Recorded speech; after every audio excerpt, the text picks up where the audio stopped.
So about 15 years ago, my oldest grandson, Devin, had drew me a picture when he was about 5 years old. In fact, it's this picture right here.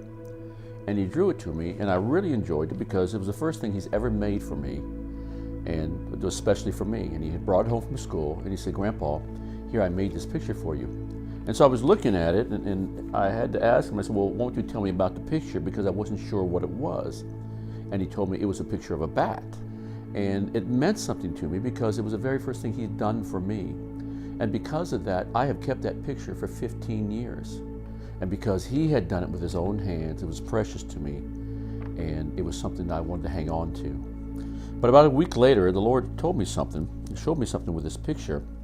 Is that not only was it special to me because it came from my grandson, but what's really neat about this picture is that your grandson didn't hesitate for a moment to give it to you because he knew you would receive it with joy and would treasure it.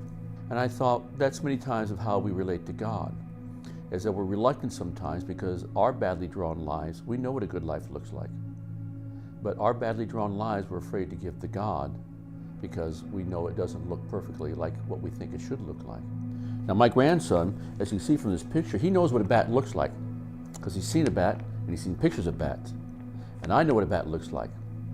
But he made his best attempt to draw a bat, and because it came from him, I treasured it. But what's so more important is that he gave it without any hesitation, know that I would accept it. And what happens many times in our Christian life is we feel that God doesn't accept us. It doesn't feel like we're worthy of things. And yet I think God takes our badly drawn lives, and our badly drawn pictures of our lives, and he puts it on his refrigerator, and it hangs there. And we need to have the confidence to know that he treasures us and he delights in us. Because you cannot delight in God unless you believe that God delights in you. And much as I felt in that moment toward my grandson that I delighted in him and delighted what he attempted to do for me, so God taught me a lesson to learn and to know that he delights in me as well and loves me. Now Devin is 21 years old now, and I've had this picture for 15 years.